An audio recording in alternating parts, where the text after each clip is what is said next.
Nós vivemos dias em que o questionar se faz cada vez mais necessário. Seja ao comprarmos um produto, ao escolhermos determinados produtos e clicarmos ou tirarmos de uma prateleira, e talvez passe a pergunta: será que esse produto de fato é original? Vemos dias em que troca-se muitas vezes uma palavra, troca-se um detalhe na logomarca, e facilmente nós somos enganados. Compramos algo, mas quando na verdade estamos trazendo um outro produto para casa. Precisamos questionar ao repassarmos algumas mensagens que nós recebemos, talvez regularmente em nosso WhatsApp. Repasse: fulano precisa de ajuda, aconteceu isso. Dias atrás eu mesmo recebi uma mensagem com uma imagem divulgando: drogas disfarçadas de doces estão invadindo as escolas. Alerte o seu filho para não pegar essas balinhas, não comerem. Minutos depois, no site do UOL, estava lá divulgando a mesma imagem, falando: mensagem enganosa.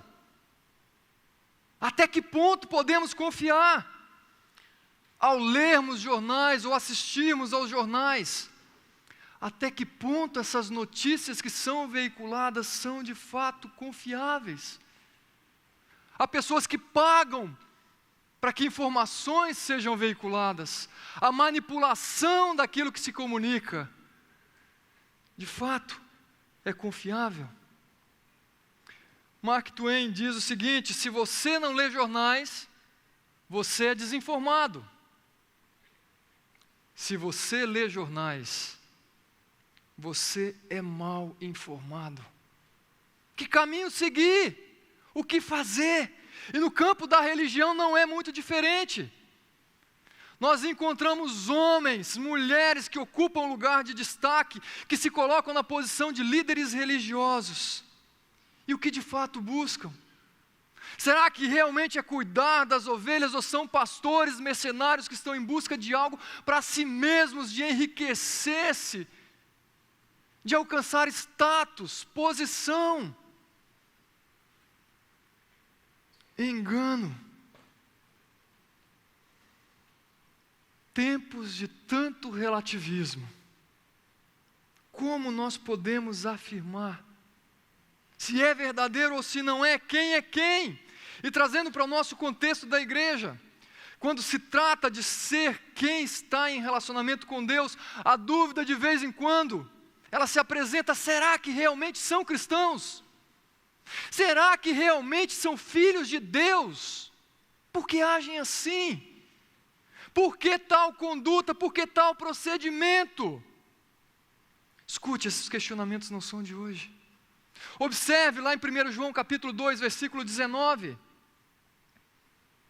Eles saíram de nosso meio, entretanto não eram dos nossos, porque se tivessem sido dos nossos, teriam permanecido conosco. Todavia, eles se foram para que ficasse manifesto que nenhum deles é dos nossos. João está falando, escuta, estavam no nosso meio, se vestiam de maneira semelhante, falavam de maneira semelhante, faziam coisas que nós fazíamos, mas não eram dos nossos. Eram parecidos, mas não eram dos nossos. Estavam no meio, mas não eram filhos de Deus. Paulo também conta um caso, em 1 Coríntios capítulo 5, de um jovem que estava inserido no contexto da igreja, e que o seu padrão de conduta estava totalmente oposto ao padrão que era esperado de Deus. Ele estava mantendo um relacionamento conjugal com a sua madrasta. E Paulo repreende a igreja que estava sendo conivente com aquele padrão, com aquela conduta, com aquele comportamento. E ele diz: eu, na verdade, ainda que ausente em pessoa, mas presente em espírito, já sentenciei como se estivesse presente que o autor de tal infâmia seja em nome do Senhor Jesus Cristo. reunidos vós o meu Espírito com o poder de Jesus nosso Senhor, que ele seja entregue a Satanás para a destruição da carne, a fim de que o Espírito seja salvo no dia do Senhor. Mais um exemplo, alguém que estava no meio, mas agora o seu comportamento não era como deveria ser, não era como deveria ser o padrão daqueles filhos de Deus, mas os filhos de Deus estavam sendo coniventes, estavam tolerando, estavam deixando com que tudo aquilo acontecesse.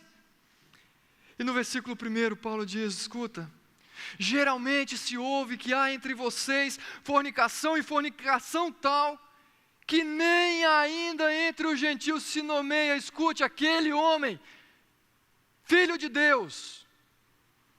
Paulo está falando, está agindo como um ímpio, ou pior do que como aqueles que não são filhos de Deus. E por mais que vocês sejam coniventes, Deus não é conivente. Que o seu espírito seja entregue a Satanás, que ele seja entregue a Satanás para que o seu espírito seja salvo. Que o Senhor haja, que o Senhor discipline ao seu modo. Porque o correto e o esperado é que os filhos de Deus se portem como filhos de Deus. Que aqueles que estão no meio hajam como filhos de Deus. Que haja coerência entre o que de fato são. Será que realmente são filhos de Deus? E nessa noite eu quero refletir com vocês exatamente sobre essa temática. Que embora as Escrituras definam claramente a salvação em Cristo, a experiência de vida com o chamado povo de Deus traz dúvidas acerca da realidade da salvação de alguns. Escuta, a salvação ela continua sendo exclusivamente por meio da obra de Cristo. Graça, fé. Isso não muda. Não vai mudar em momento algum. Mas mesmo tendo sido salvo, mesmo tendo crido, será possível que o nosso comportamento evidencie algo diferente? Quais são algumas dúvidas que podem surgir com relação à nossa verbalização daquilo que nós cremos e à nossa própria conduta? Eu quero abordar com vocês algumas dúvidas que, uma vez esclarecidas, nos ajudam a definir a nossa compreensão e ação como povo de Deus. E a primeira dúvida, que muitas vezes param na nossa mente e no nosso coração. É possível o crente participar das obras das trevas? À luz desse texto de Efésios capítulo 5, que nós possamos ter a nossa mente esclarecida de algumas dessas dúvidas. É possível a um filho de Deus participar desse reino das trevas, dessas obras, ser conivente e andar como se fosse um ímpio? A resposta a essa primeira pergunta, sim, é possível. Nós estamos vendo, lemos alguns exemplos, sim, é possível. E para entendermos isso, vamos voltar a alguns versículos. Versículo 5, do capítulo 5 de Efésios. Porque vocês podem estar certos disso, nenhum imoral, nenhum impuro, nem ganancioso que é idólatra tem herança no reino de Cristo e de Deus. Ninguém os engane com palavras tolas, pois é por causa dessas coisas que a ira de Deus vem sobre os que vivem na desobediência. E aí ele diz, portanto, não participem com eles dessas coisas. Escuta, para o apóstolo Paulo está dizendo, não participem destas coisas com ele. Ele está falando, olha, a imoralidade, a ganância, a idolatria. Que vocês não sejam enganados com palavras tolas, com palavras vãs. Sobre todas essas coisas vem a ira de Deus, mas aparentemente algumas pessoas estavam facilmente sendo conduzidas, facilmente sendo levadas por esse padrão de conduta, por esse caminhar. E Paulo diz, não participem, parem, interrompam, não participem dessas coisas. Sim, é possível. Basta você abrir também a sua Bíblia em 1 Coríntios capítulo 3, versículos de 1 a 3, quando Paulo diz, irmãos, Eu não vos pude falar como a espirituais, mas sim como a carnais, como a crianças em Cristo. E mais adiante ele vai falar, porque visto que há entre vocês inveja, divisão, vocês estão sendo carnais e agindo como mundanos. Ou na verdade, Paulo faz uma pergunta, vocês não estão agindo como a carnais e como a mundanos? Paulo está levando o povo de Deus a pensar, escuta, há um padrão de conduta, um padrão de comportamento que não é coerente. É possível que aconteça? Sim, é possível, é factível, mas é correto? É outra pergunta que cabe refletirmos. Em determinado ponto, todos nós ainda participamos, ou de alguma maneira somos influenciados por esse reino das trevas. Todos nós ainda temos em nós a nossa natureza pecaminosa, a nossa inclinação para fazer aquilo que é errado, e vez ou outra ainda escolhemos aquilo que é errado. Enquanto estivermos aqui, estamos sujeitos a essas falhas. Mas Paulo nos diz, não hajam como esses carnais, não participem com eles. Não é coerente, por mais que seja possível, não faz parte do propósito de Deus para os seus filhos. Por mais que nós ainda tenhamos em nós essa natureza pecaminosa, cabe a nós essa luta constante contra o pecado.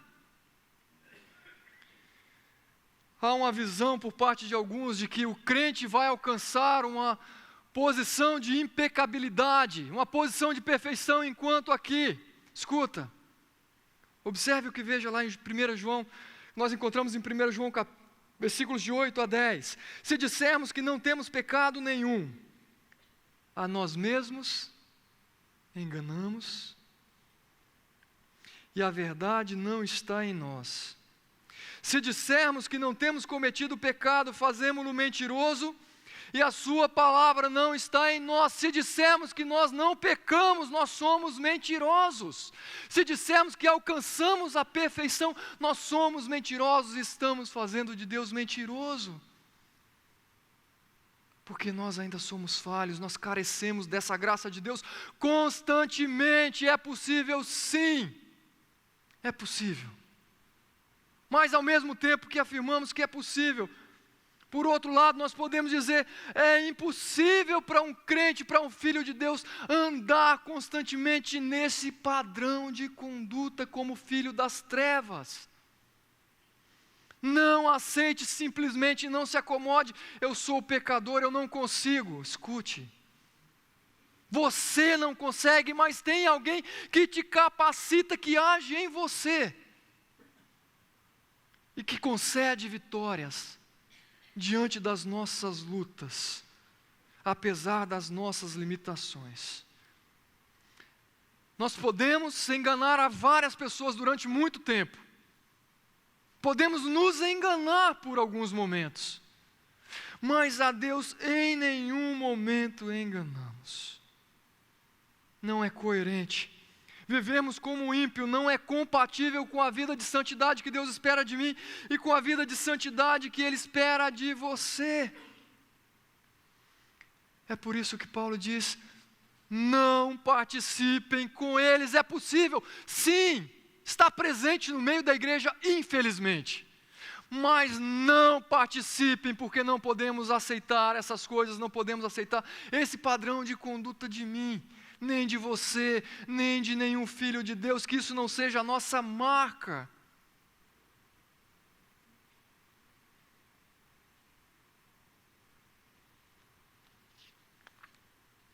Não participem com eles.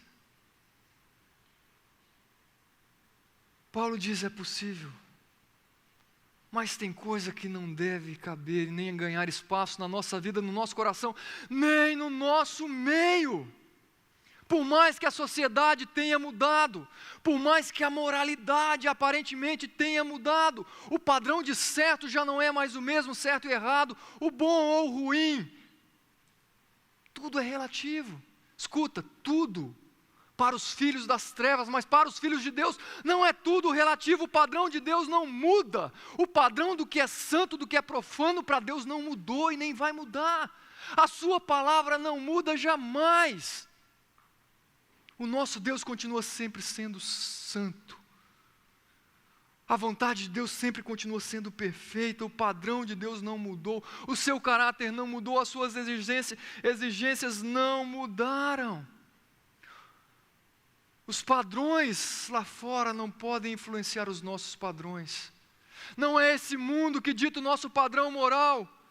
Não é esse reino das trevas que ditam o que é certo, o que é errado. Não podem ser eles que comandam e que direcionam a nossa vida, nem as nossas escolhas. Mas é possível um filho de Deus andar como um filho das trevas? Infelizmente sim. Mas não é possível que sejamos coniventes.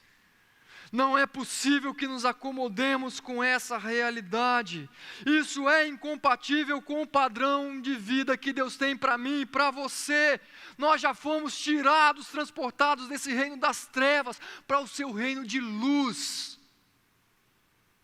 Entenda isso, viva isso, desfrute dessa realidade, dessa verdade. Paulo também diz, escuta, não se submeta a viver como escravo do pecado, não reine, portanto, o pecado em vosso corpo mortal. É possível sim. Até onde você está deixando? Até onde você está permitindo? Até onde você está buscando? Não é esse o padrão que Deus quer de mim, nem de você. Mas há uma segunda dúvida, que muitas vezes para no nosso coração e na nossa mente, diante dessas realidades, ou dessas constatações. Qual é o papel do Filho de Deus diante da impiedade? Qual é o meu papel? Qual é o seu papel? Observe, versículo 11. E não sejam cúmplices nas obras infrutíferas das trevas, antes, porém, reprovai-as. Algumas ideias que Paulo nos apresenta aqui. A primeira, não sejamos cúmplices. A ideia de ser cúmplice aqui muitas vezes envolve o contribuir de uma maneira secundária para a realização de um crime de outro.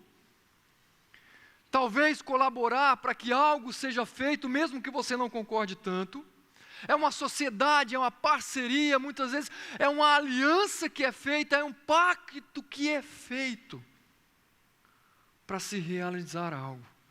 E Paulo está dizendo, vocês não podem ser cúmplices. Fábio, você não pode ser cúmplice nas obras infrutíferas das trevas. Você não pode fazer um pacto com esse mundo, você não pode fazer uma aliança com esse mundo, você não pode andar de mãos dadas com o inimigo, porque o inimigo é traiçoeiro. Parece que quer o seu bem, parece que quer a sua vitória, parece que quer te proporcionar prazer, parece. Não seja cúmplice. É participar das obras más que esse mundo está te oferecendo, está me oferecendo. É presenciar as obras das trevas. É ser conivente com as obras das trevas, é fazer junto com eles aquilo que eles estão fazendo, é seguir o curso desse rio com todos os que estão sendo levados pelo inimigo das nossas almas. Escuta, você que ainda é jovem, adolescente, pré-adolescente, seus amigos podem tentar estabelecer padrões, podem estar fazendo um monte de coisas que seus olhos muitas vezes brilham. Puxa, como eu queria ser assim. Como eu queria experimentar um pouquinho do que ele está experimentando. E certamente ele pode influenciar a sua vida, a tal ponto de te levar a agir de uma maneira semelhante, ou te levar a agir de uma maneira pior do que a conduta que ele está tendo. E esse caminhar dele é coerente com o compromisso que ele tem com Deus? Nenhum. Mas você, como filho de Deus, tem que avaliar a todo momento É um padrão moral que está sendo estabelecido para os seus amigos e que quer, muitas vezes é uma tentativa de impor sobre você. Faça, senão você será excluído. Não se deixe levar. Não se deixe ser conduzido por essa pressão. O que você faz na escola? Não estudou para a prova? Escuta. Eu te ajudo, vamos lá, senta perto de mim. Ou o contrário, que legal, você estudou, escuta, eu vou precisar da sua ajuda. Você é minha amiga, não é? Você é meu amigo, não é? Na hora, olha para mim que eu vou precisar da sua ajuda. É esse o padrão que está sendo colocado para você e para mim. É esse o padrão que está sendo colocado para os seus filhos. Não se deixe ser levado. Não seja cúmplice com esse padrão. Homens, mulheres, senhores, a sua forma de ganhar dinheiro está coerente com o padrão que Deus espera de mim e de você? Você é honesto nos seus negócios? Coincidentemente ou não, Fernando preparou essa mensagem em janeiro.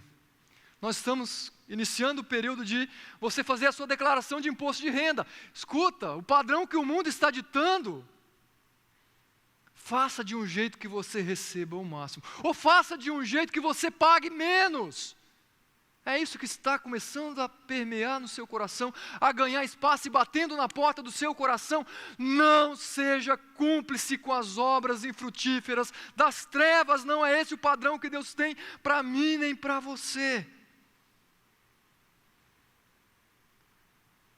Porque outrora vocês eram trevas, mas agora vocês são luz no Senhor. Vivam como filhos da luz. É isso que nós encontramos no versículo 8. Vocês eram trevas. Escuta, ele está usando a linguagem aqui no passado. Vocês não são mais. Agora vocês são luz. Vocês precisam agir como luz. Vocês precisam andar na luz. Vocês precisam refletir essa luz. Que não é uma luz própria. Não é uma luz que vem de você. Não é uma luz que vem do seu amigo. É a luz do Deus que habita em você, daquele que te resgatou das trevas para a sua luz. Há um conto que narra a história de um momento em que o sol começou a sonhar com um momento e alimentar no seu coração de conhecer e de ter um encontro com as trevas. Ele queria conhecer, ele queria saber como é ou como são as trevas. E então eles fizeram contato e resolvem combinar um encontro numa caverna para o sol conhecer as trevas. Passaram-se alguns dias e chegou o momento desse encontro. E conforme o sol foi se aproximando da caverna e foi entrando, aquelas trevas foram se dissipando. Porque as trevas e a luz não são compatíveis. Onde a luz chega, as trevas se dissipam. Onde a luz de Cristo chega, as trevas precisam ser dissipadas. Precisa haver espaço para que o nosso pecado seja desvendado, para que a limpeza seja feita, para que o caminho de Deus seja visto, reconhecido, seja trilhado em todo momento. Padrão de conduta. O que é esperado de mim e de você, não seja cúmplice. Não haja como filho das trevas. Onde nós chegarmos, precisamos fazer diferença. Retomando a ideia lá na sua escola, você é que precisa influenciar e fazer diferença. No ambiente do seu trabalho, é você que precisa levar a luz de Cristo e fazer diferença, que as pessoas vejam o seu padrão e falem, eu quero isso para mim. Eu quero aprender, eu quero desfrutar deste padrão. Para que nós possamos aprender a discernir o que é agradável ao Senhor. É assim que diz o versículo 10. Vivam como filhos da luz, pois o fruto da luz consiste em toda bondade, justiça, verdade, e aprendam a discernir o que é agradável ao Senhor. Escute, quanto mais você andar nas trevas, mais distante você está de entender e de discernir qual é a vontade de Deus. Mais distante de você está de discernir e de trilhar nos caminhos do Senhor. Volte, retorne. Não seja cúmplice. O padrão divino não está interessado em te proporcionar prazer, alegria, satisfação, mas sim em fazer o que é agradável ao Senhor, e então, de fato, você vai desfrutar do prazer, da alegria, do sucesso, da satisfação que o Senhor tem para te oferecer e para mim oferecer. Primeiro padrão de conduta: não seja cúmplice. Mas há uma segunda ideia que nós percebemos aqui. Observe lá novamente o versículo 11: não sejam cúmplices nas obras infrutíferas das trevas, antes, porém, reprovai-as. Reprovai-as, não é apenas, percebeu lá, não se misture com eles, sai de fininho, ok, deixa tudo. Reprovai-as. O que eles estão fazendo não é correto, o que esses filhos de Deus estão, a maneira como eles estão agindo é como ímpio. Reprovai a atitude desses. Não basta ficar quieto, indiferente ou silenciar. A sua vida e a abordagem deve produzir na vida desses irmãos em Cristo reprovação, correção. Escute, a sua atitude não está correta, não é coerente com a atitude de um filho de Deus. Observe, não se trata de repreender aqui aqueles que são filhos das trevas. Eles estão agindo como é esperado, como é comum. Não se espera muito diferente daquele que é ímpio e daquele que não é filho de Deus. Ele está falando aqui: reprovai-os, ou reprovai as atitudes dos filhos de Deus que estão vivendo como ímpios, como pagãos. E se você se deparar com alguém que está contando uma mentira, reprovai-o. Se você está se deparando com alguém que está fazendo fofoca, reprovai-o, repreenda. Se é com alguém que está sendo maledicente, reprovai-o, repreenda-o. É nossa responsabilidade cuidar dessa pessoa como filho de Deus, como parte desse corpo do qual eu também sou parte e você também é parte. Há uma tendência nossa de simplesmente sairmos de perto, silenciar: eu não quero me contaminar, eu não quero me sujar. Escute, o seu irmão está sujo, ele é parte do corpo. Ele está sujando o corpo.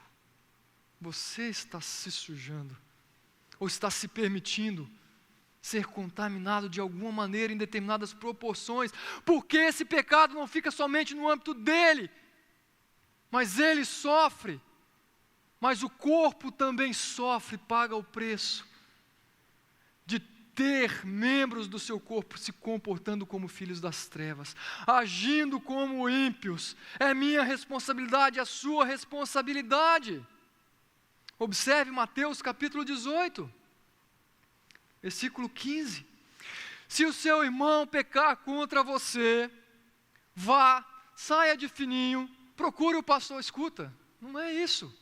Olha para o texto: vá a sós você e ele, mostre-lhe o erro, faça-o perceber, mostre nas escrituras onde está a falha, e se ele o ouvir, você ganhou o seu irmão. Glórias a Deus por isso, aleluia. Mas se ele não te ouvir, continuar no erro, persistir na desobediência, leve consigo um ou dois outros, de modo que qualquer acusação seja confirmada pelo depoimento de 2 ou 3 testemunhas. E aí ele dá mais um passo, se ele se recusar a ouvir, e vai então depois para a igreja. Mas o que Mateus está apontando e apresentando para nós aqui, é que há um processo de tratar esses irmãos que estão sendo coniventes com o pecado, esses irmãos que estão se comportando como filhos das trevas.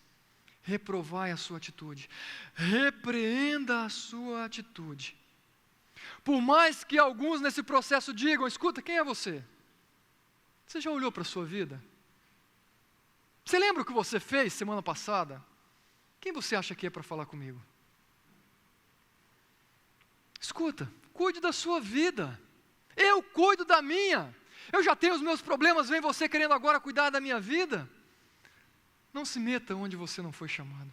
Talvez você possa se deparar com respostas como essa, ou com reações como essa, ou talvez você seja tentado a reagir dessa maneira ao ser confrontado. Mais um alerta para mim e para você. Atente muito mais ao mandado, à ordem de Deus, do que às vozes daqueles que estão sendo cúmplices das obras das trevas. Aquilo que Deus falou para mim e para você é muito mais importante, é muito mais precioso do que você se recolher diante de uma atitude agressiva e ignorar a ordem que Deus te deu. Esse irmão precisa da sua ajuda, precisa da ajuda da igreja, do corpo, para que haja restauração. Não é uma ordem para simplesmente chegarmos e apontarmos o dedo na ferida dos nossos irmãos, mas é uma atitude de humildade, uma atitude de amor, para cuidar, confrontar em amor e cuidar para que haja restauração, fazê-lo perceber que Deus tem um propósito muito maior e muito melhor para as suas vidas,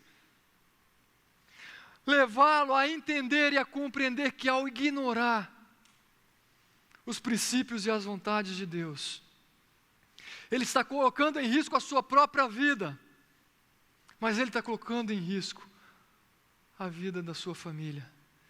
Ele está colocando em risco o corpo de Cristo. Processo disciplinar não visa vergonha, mas visa sim restauração. Essa é a vontade de Deus. Gálatas capítulo 6, o versículo 1 nos diz: irmãos, se alguém for surpreendido em algum pecado, vocês que são espirituais deverão restaurá-lo com mansidão. Cuide-se para que cada um também não seja tentado. Observe, para que haja restauração, atitude, mansidão. E você que está agindo e que está indo confrontar em obediência a Deus, cuide da sua vida também, para que você não seja tentado. O desejo de Deus é que haja de fato restauração. Terceira e última dúvida que muitas vezes nós nos deparamos: há vantagem ao cristão se envolver com o pecado? Será que ao querer andar no caminho do Senhor, nós estamos realmente perdendo o que a vida pode nos oferecer de melhor? Será que eu estou desperdiçando a minha juventude com seguir a Cristo, com esse negócio de ir à igreja, de ler a Bíblia, de cantar louvores? Será, jovem, que você realmente está desperdiçando a sua vida? Que vantagem há ao cristão em se envolver com o pecado? Uma vez que nós sabemos que o pecado é um desvio, é errar o alvo, é errar aquele centro da vontade de Deus, nós precisamos também entender que ao errar o alvo, o propósito de Deus para a minha vida, isso não vai me levar aonde eu esperava chegar, a desfrutar daquele prazer que parecia ser tão agradável. Isso vai me levar à decepção, à tristeza, à frustração. Salomão, ao escrever Eclesiastes, em algum momento, capítulo 2, ele fala: escuta, houve um momento na minha vida em que eu deixei o meu coração ser levado, e tudo aquilo que o meu coração desejou, tudo aquilo que os meus olhos viram, não lhe neguei desejo algum. Foi conduzido, foi levado pelo seu coração.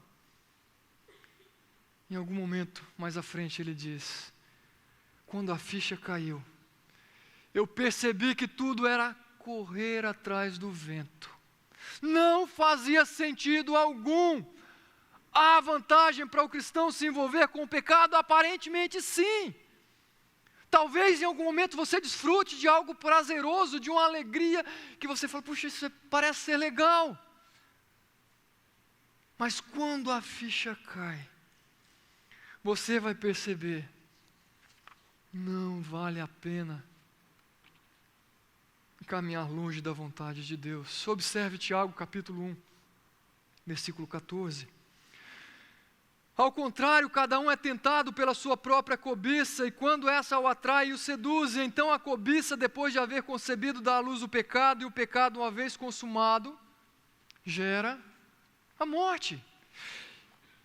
E essa ideia que Tiago usa aqui de atrair e de seduzir, é a ideia de uma isca que é lançada no rio ou no mar, e que é algo atraente para aquele peixe que está ali, e ele se sente seduzido e atraído ao ponto de, cegamente, tolamente, ir atrás daquela isca até o momento em que ele fisga, ou que ele morde a sua isca, e na verdade é o momento em que ele é fisgado, inocentemente, seduzido, atraído por algo que parece belo, por algo que parece lindo, por algo que parece tão prazeroso. O nosso coração corrompido se deixa ser seduzido, e nós não percebemos que aquela isca, tão atraente, tão bonita, é o caminho para a morte. É o caminho para a frustração, é o caminho para um distanciamento de Deus. Jamais para a perda da minha salvação, mas eu vou perder o privilégio de desfrutar das bênçãos de Deus, das alegrias que Deus tem para me proporcionar, e eu vou me sujeitar à disciplina de Deus sobre a minha vida. Quais são as escolhas que eu estou fazendo? Há algum prazer em flertar com o pecado, em fazer parcerias, em andar de mão dada com o pecado? Se você tem se deixado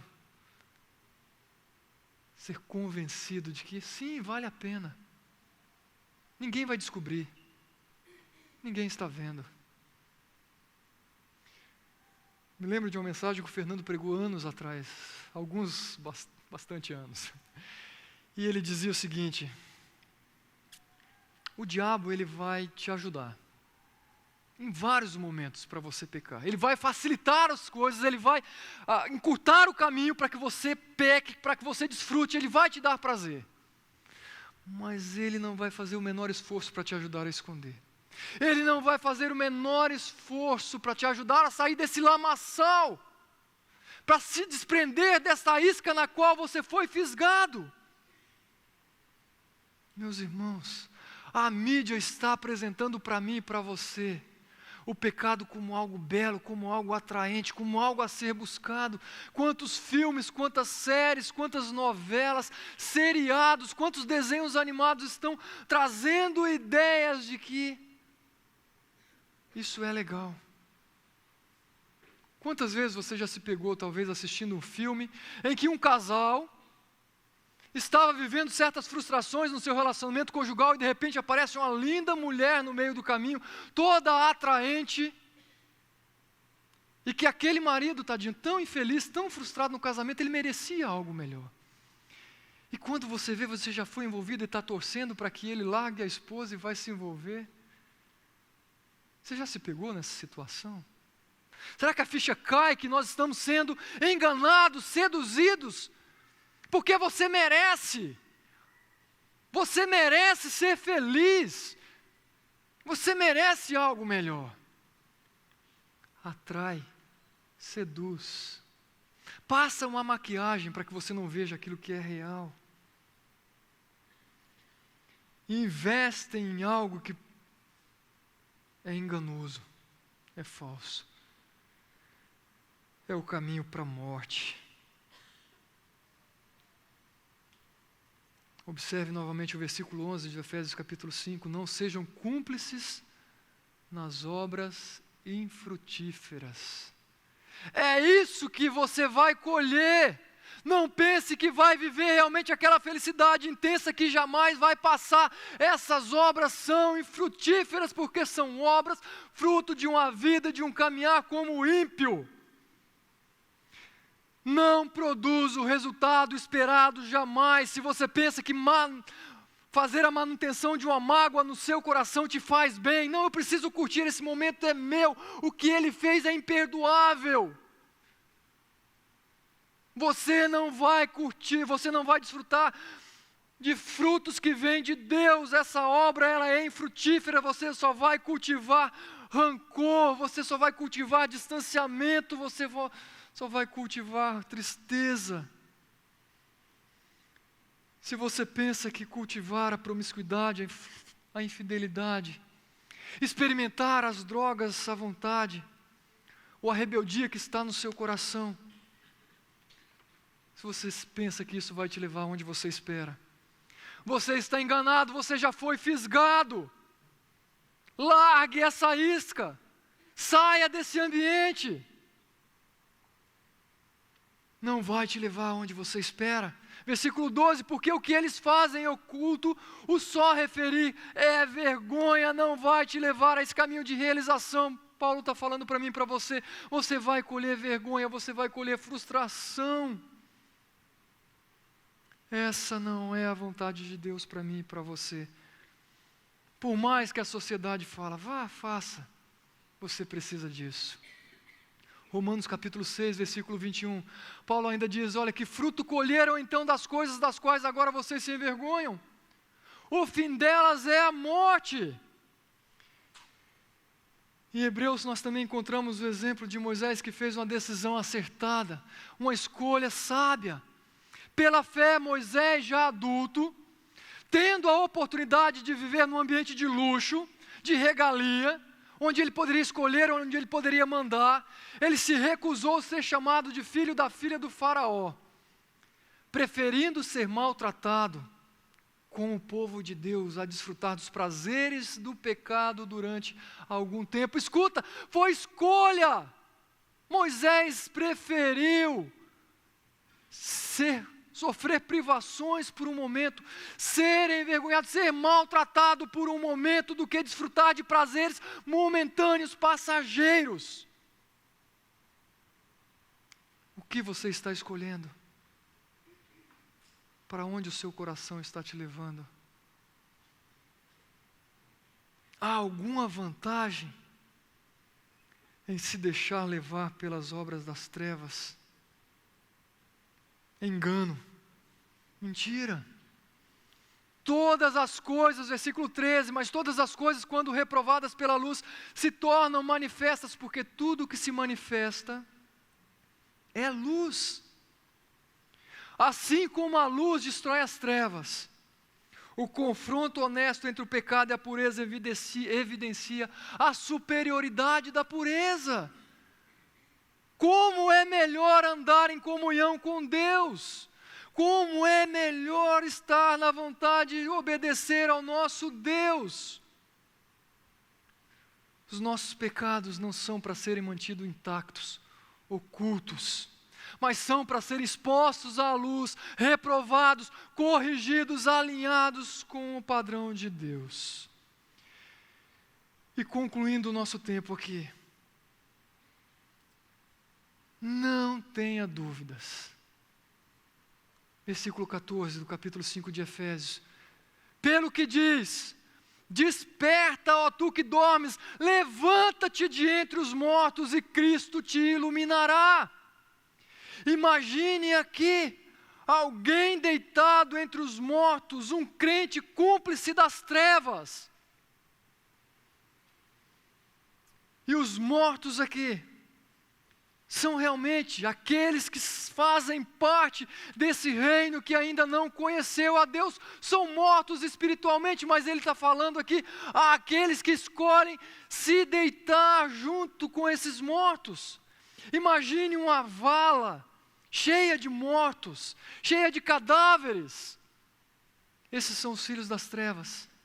E você, como filho da luz, escolhe voluntariamente se sujeitar e se lançar naquela vala e deitar no meio daqueles mortos. E agir como aqueles mortos. Exalar aquele perfume de morto. Hajam como filhos da luz. Desperta, acorda, a linguagem aqui é de urgência, de algo emergente, saia dessa vala. Deus não te salvou para isso, Deus não te tirou daquele império de trevas para você viver como morto, Deus te salvou para você viver como filho. Viva como filho da luz. Vale a pena viver em desonestidade? Será que vale a pena curtir aquela balada a noite inteira e fazer tudo aquilo que seu coração te apresentou, te conquistou? Será que vale a pena aquela infidelidade por um momento de prazer? Será que vale a pena você descarregar toda aquela ira? Quais são os frutos que você está colhendo? Mais cedo ou mais tarde a cobrança vai chegar. Mais cedo ou mais tarde ela vai chegar. Saia dessa vala. Saia dessa vala. E Cristo te iluminará. É importante que nós tenhamos isso em mente. Não é uma ação simplesmente minha, uma luta solitária contra o pecado e que agora eu tenho que fazer todo o esforço para que eu saia dessa situação. Mas há uma ação divina aqui de nos iluminar, há uma mão estendida para nos tirar daquela cova, para nos tirar daquela situação, assim como graciosamente Ele nos salvou. Graciosamente Ele quer nos restaurar. Você não precisa continuar assim. Você não precisa agir como filho das trevas. Você não precisa viver uma vida de falsidade. Você não precisa viver uma vida simplesmente de fachada, de engano, de máscaras, morrendo de medo de que as pessoas descubram quem você é. Nós somos um corpo. Você é filho de Deus, você é nosso irmão. Eu sou seu irmão. Saia dessa vala. Esse não é o plano de Deus para mim. Esse não é o plano de Deus para você. Que você e eu possamos desfrutar das alegrias que o Senhor tem preparado para nós. Graciosamente. Ele vai te restaurar. Graciosamente você demonstre o seu amor para o seu irmão.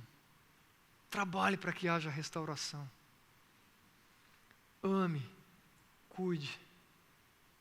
Ame ao Senhor, se deixe ser cuidado pelo Senhor. Desperta, saia dessa vala, vamos orar.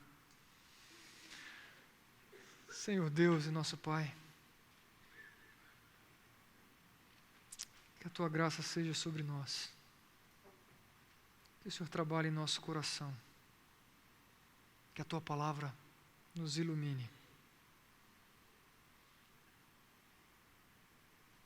que o Senhor mova o nosso coração, Deus, na direção que o Senhor quer.